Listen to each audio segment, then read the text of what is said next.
What is the most beautiful sounding and most beautiful looking instrument in the whole world?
When I was a young man, there used to be a thing culturally that seems to have disappeared, which I would like to try and describe now.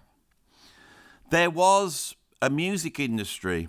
There were pop songs, and we would sit and watch those every Thursday night on Top of the Pops. Your parents liked different music. There was a generation gap back then. A lot of my friends' parents were very fond of the Hammond organ, and they would listen to various Hammond organ stars playing the Hammond organ on various albums. Because in the 1970s, there were music fans. And music fans may like a certain artist, but they would also be fans of a certain instrument. So basically, they would love the trombone, or the flute, or the classical guitar. And because of this, in my country, certain people became household names. For example, on classical guitar, it would have been John Williams. John Williams did many classical guitar albums, but in the 1970s, did a sort of number of crossover albums that can only be described as progressive rock, eventually forming the band Sky, which by the end of the 70s was selling literally millions of records and hitting the top of the charts for what was pretty much instrumental progressive rock. But nobody seems to remember it because John Williams didn't quite fit in to the sort of lineage that we associate with rock and roll. If you love the flute, you may have listened to James Galway, who was so famous that he would crop up on chat shows and guest appearances all over the place because people would buy records because they liked the sound of a certain instrument. And this seemed to have been lost in the evolution of music towards, synthesis and sampling. I don't think the audience has a contact anymore with this idea of the instrument and, of course, the person behind the instrument. The instrument is an embodiment of what human beings think sounds nice in the world. They find a certain nice sound. Some sounds are created by wind whistling over certain orifices, creating notes, or you might bang certain instruments and get a sort of resonant sound out of maybe a tree trunk. You may stretch a vine and twang it and get a twangy sound. And people recognise these sounds, and eventually the technology wrapped around them, and that's what we have when we look at an instrument. Now, as you've probably guessed, my favourite instrument is the harp. The harp always sounds absolutely beautiful to me. And on this video, I want to celebrate the harp by taking the idea of the harp and literally just musing on it, which is what I'm about to do. I don't know quite where I'm going to go with it, but I'm going to muse on the idea of a harp, because when I hear a harp strum, it makes me think of certain things. And I'm a drummer, and when I hear the drums, my sense of myself goes lower. We go to the more visceral regions of music. It's all about groove, and it's all about hedonistic, expression of something beyond the notes, something dirtier, lower. But when I hear a harp strum, I feel elevated up. They're heavenly. And you may say, well, that's because angels strums harps. But why do angels strum harps? It's interesting, isn't it? I want to explore that on this video. Now, at the beginning of this video, you had a little snatch of harp, and it was played by my friend Lima. Now, Lima is almost like, if you look at the world in the sort of dialectic way that I do, you have the dark, cynical, weird, surreal, chaotic Andy Edwards sat in this building. But also in this building, you have the light and ethereal Lima, because Lima actually has an office here. And I made friends with her the other day. And when she said she played the harp, I was like, oh, that's my favourite instrument. So I invited her up here and I recorded the harp. And all I really wanted to do was to film her playing the harp with nothing, no special effects or anything, just film her and to record it as best as I could and to present it to you. So you could go, oh, yes, it's a beautiful instrument. And you saw that at the top of the video. Lima will appear with some more beautiful harp playing, and at the end of the video there will be a collaboration between the dark and chaotic drums and the harp, because I have collaborated with her, although, well, I'll tell you more about that when we get there. So, the harp, why does it seem so ethereal and uplifting? Well, the thing is, very much like the drum, this is one of the oldest instruments on the planet. Being a string instrument, we go right back to the sort of beginning of Western harmony with Pythagoras. Now, I've gone on about Pythagoras too much on this channel to do more talk of Pythagoras. But Pythagoras' great achievement was to look at notes created by strings and then measure the length of those notes and then look at the ratios between different notes. And there he spotted certain ratios which he believed, because they were so mathematically pure, must say something about how the universe is created. And there's something in human beings that we believe that the creation of the universe is somehow linked to sound. The universe being created, the first thing is created is light. But before light, there's sound, and sound seems to emanate out, filling the void with order, which is what the universe is. Now, I've got my guitar here. I want to show you something quite interesting. If you look at a guitar neck, you can see that we have got a string here, just like a harp, that's ringing, and it's vibrating down the length of this instrument, and the instrument's pretty much that's the difficulty in designing the guitar. Is you've got to have that length right, and then you've got to have the position of these frets right. So when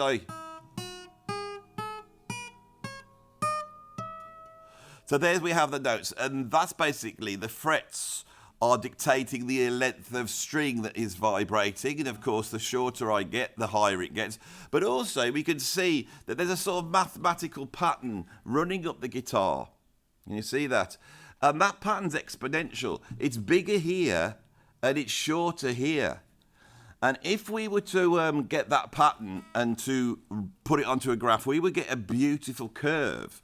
A curve that could almost be personified in the golden mean, this idea, which I don't know whether I adhere to, of a sort of mathematical perfection that exists in art. But it's very interesting that the notes have that, and literally, if you had a bit of pipe and you blew down a pipe and it was the note C, and then you made that distance and then got some more pipe and cut them to the distances of these frets, using as a ruler, you would then have a panpipe that would follow the chromatic sound. So we forget how much this idea of harmony and the purity of harmony and the ratio of harmony, how much that is wound into our Western culture and is really embedded in the idea of the rational and the irrational, okay?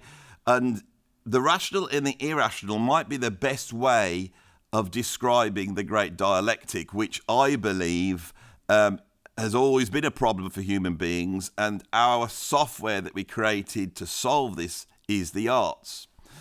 Now, of course, with all this experimented in strings instruments that Pythagoras was doing, it wasn't long before they started to create very simple harps called lyres.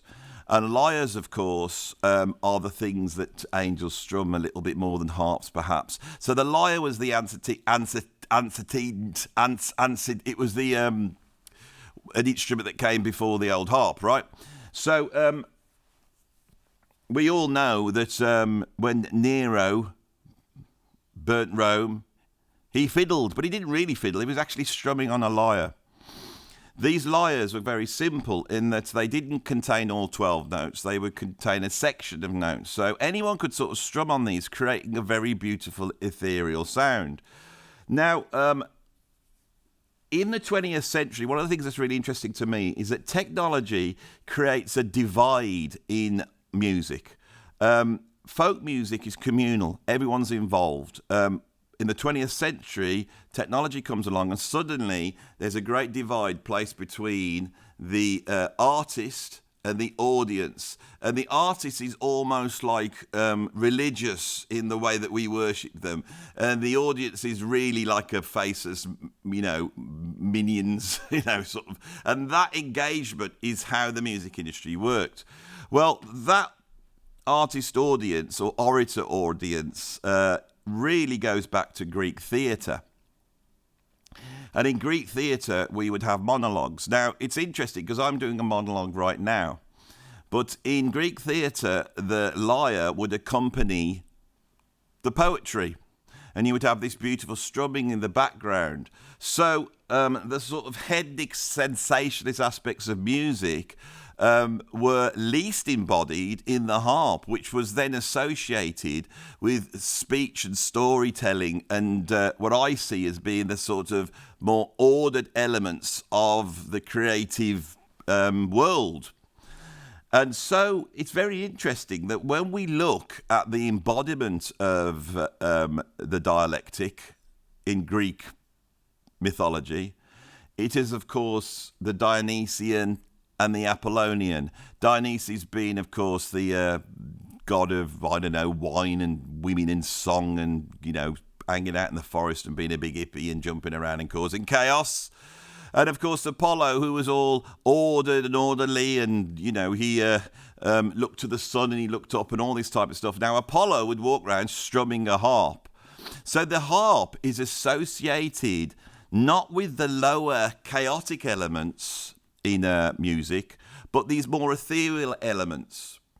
And I think we can all go, well, yeah, that's pretty obvious. We, culturally, when we hear a harp strum, straight away, almost like instantly, we are elevated to a certain plane, okay? The history of the harp then runs on through, Western Europe. It's quite a portable instrument, and poets and orators would travel around carrying a harp with them. As harmony developed, more notes were added, more knobs were added, and eventually you ended up with the sort of harp we see in an orchestra that's got various knobs and twiddly bits on it, which I wish I could explain more to you, and you would have seen Lima perhaps twiddle a knob in the video. Please, no stiggering, please. To create the notes that in between the notes, the chromatic notes. So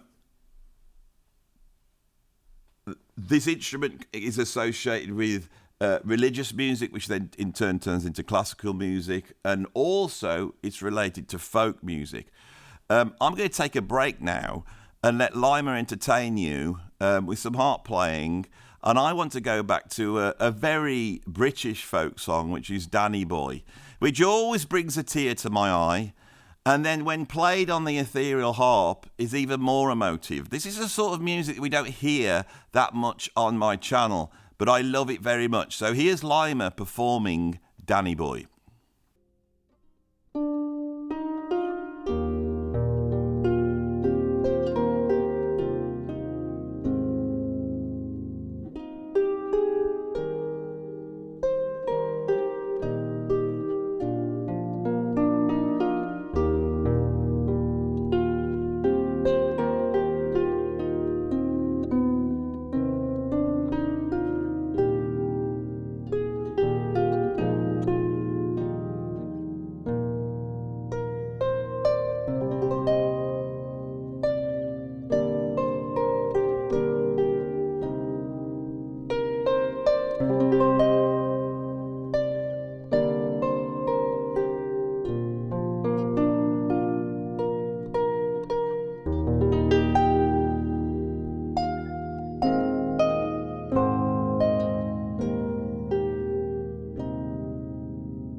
Oh, Daddy boy, he's got the pipes calling him. It's really sad. Why doesn't he answer the pipes? God, doesn't he not know the pipes are calling? God, I can't take it. It's too sad. Wasn't that absolutely beautiful? And hopefully that's put you in mind of this story we're about to tell. But now we've taken a break. Let's take a left turn, shall we? It's all well and good listening to all this classical, ethereal music. But what about jazz? Well, the harp is not a big instrument in jazz, is it really? I think there was a harpist called Dorothy Ashby, I believe. I just pulled that out of my head right now. That was a jazz harpist. I've never really heard her.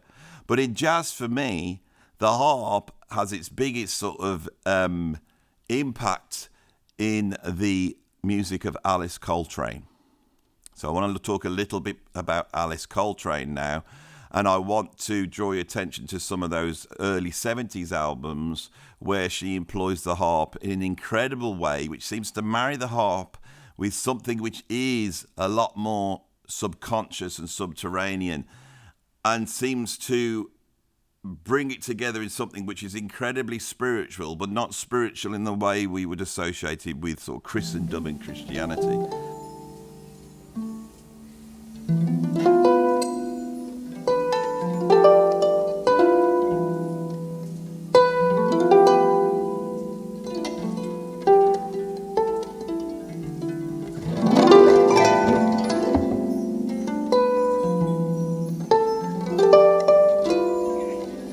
It's an incredibly emotive sound.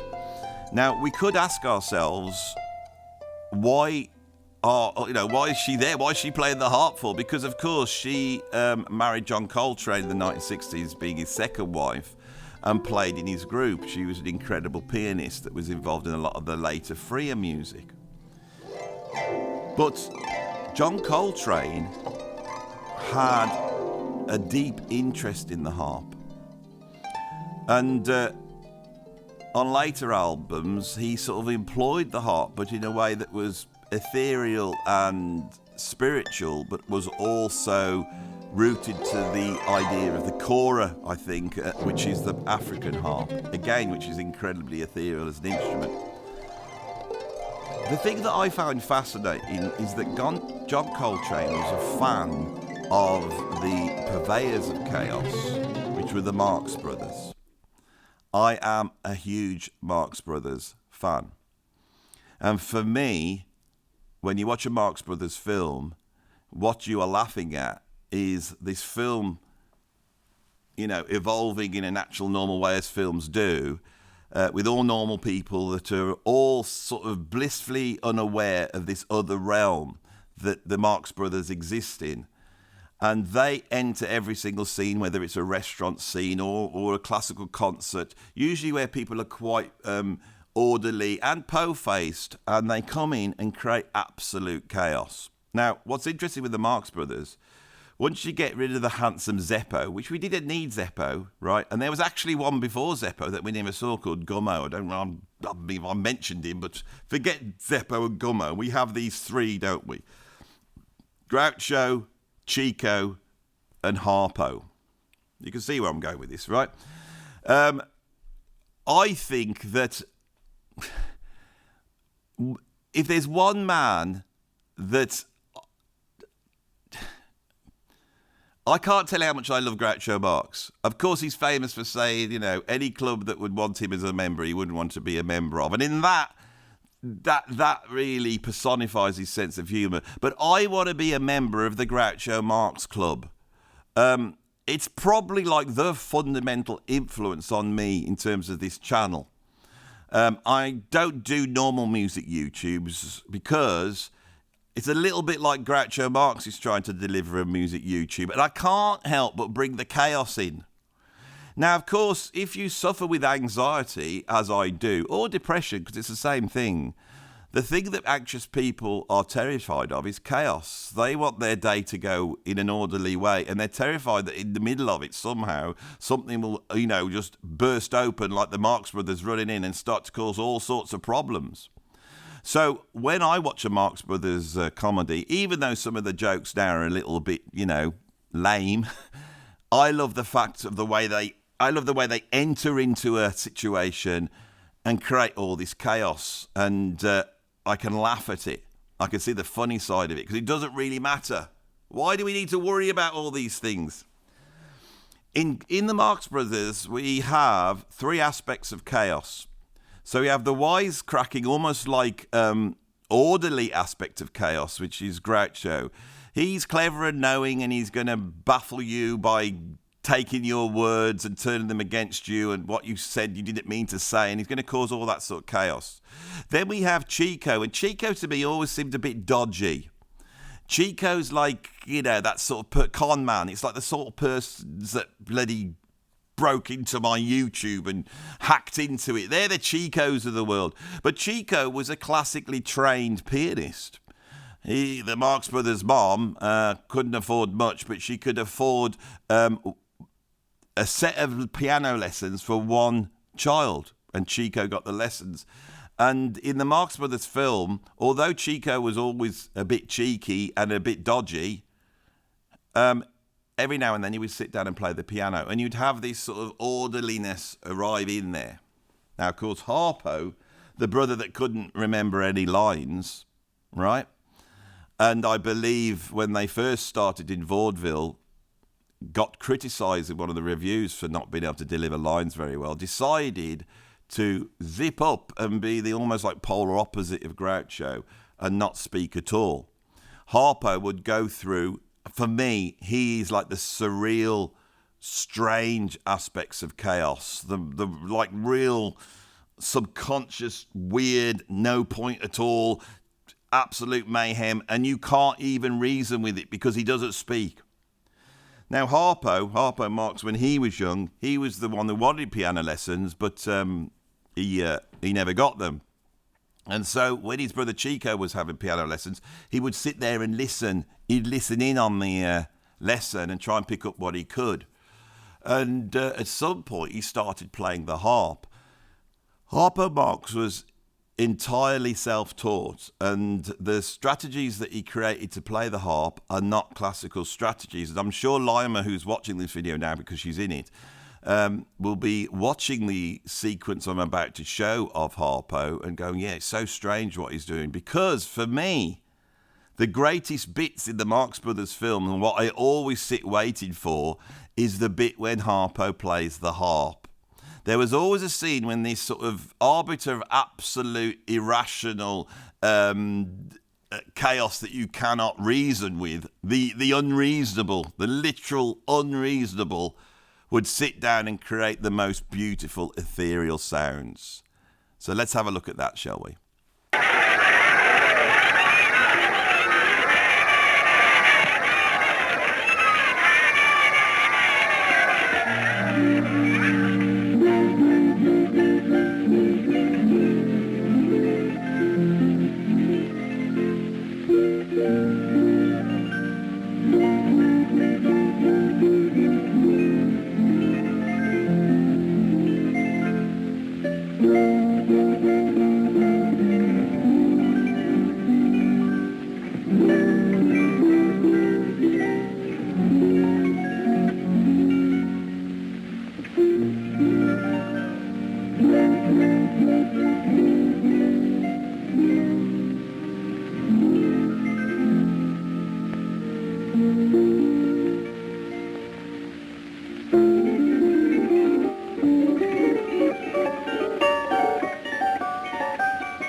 So, John Coltrane was a huge fan of the Marx Brothers, and like me, his favourite bit was the bit when Harpo would play the harp.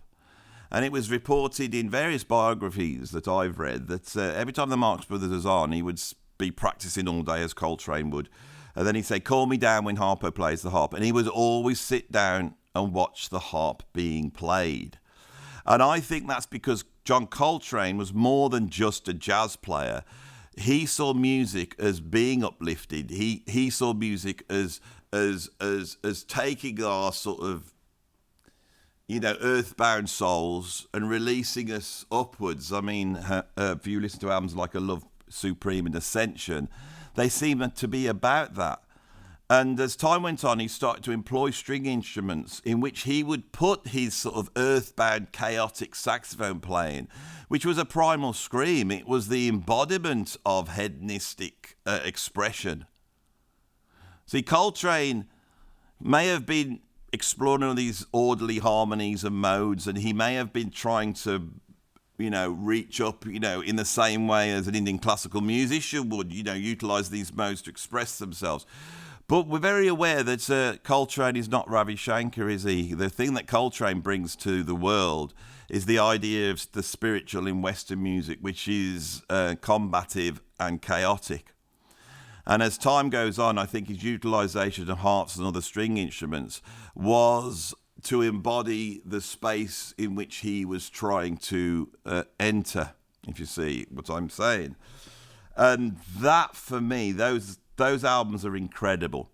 When he died in 1967, Alice Coltrane carried on working with saxophonists like Pharaoh Saunders and various other instrumentalists and made a series of absolutely incredible albums in the early 70s. And I forgot to go and grab one. I was going to show you them, but I'll probably be flashing up some of those albums now. If you would like to hear the harp in a non-classical context, played by Alice Coltrane, you don't know where to go, I suggest you go for the Bill Laswell album, where he remixed Love, Devotion and Surrender and Illuminations by Alice Coltrane. Of course, Love, Devotion and Surrender is the album that Carlos Santana made with John McLaughlin in 1973. And he brings these two albums together, remixes them, and he gets the incredible sound out of the harp, which is featured in depth. And that is a great place to start for Alice Coltrane, especially if you are a fan of the Mahavishnu Orchestra and John McLaughlin, because I believe that John McLaughlin was taking great influence from Alice Coltrane at that time. And the darkness and heaviness that we hear in the Mahavishnu Orchestra, I think, is in part embedded or is in part inherited, from Alice Coltrane's albums at that time. Of course, John McLaughlin had flirted with free jazz at the end of the 70s and had actually played with Sonny Sharrock on the album, Wayne Shorter's album Supernova. So, there we have it. That was my sort of exploration off the top of my head of the harp. And it's interesting to sit and talk about something like that and see what comes up. I do apologise for not having the albums at hand, but I didn't know where I was going to go with that video. I enjoyed that. I thought that I needed to bring in as much chaos as I could into this video and then try and make it orderly. And that was a little bit of that really was, a roller coaster ride. But I've got to the end of it. And hopefully those of you watching go, well, that seemed quite interesting, that little story that you told. All coming from the sort of contemplation of the harp. I'm going to return to various other instruments as we go into the future. And I'm going to say what the instruments mean to me, because I think this is something that's been forgotten, is the idea of being the fan of an instrument. Well, I am very much a fan of the harp. Lima's classically trained. She's got perfect pitch and she works from scores. When she came to the studio, I asked her to improvise. You saw a little bit of the improvisation at the top of this show. But I asked her to do quite a long improvisation, and she did. She then took that away. I then took that away, listened to it, and I overdubbed some guitar and some drums into it and a few other ethereal sounds. And so I've created a collaboration that Lima knows nothing about, and I'm about to show it now. Lima was playing, certain sections were in time, certain sections weren't in time. And that actually creates a sort of area of chaos for me as a drummer, because there wasn't much to latch onto. So my decision was to play out of time at the beginning and out time at the end, but in the middle bring a rhythm in, and then just let the harp chaotically intertwine. And it doesn't sound chaotic at all. It sounds like it's meant to be. It's very, very interesting, this is. And what's also interesting for me is I had some friends up here the other day and I played it them, and they really liked this piece of music, but they were like, I think, oh, I'm not used to Andy doing this, because I probably too close to the chaotic in my own music, and to have the harp in there seemed to create a balance for what I do. So I really do like this piece of music. I have to say that. I am selling it to you, and I hope you like it too. So here is the collaboration between Lima and myself.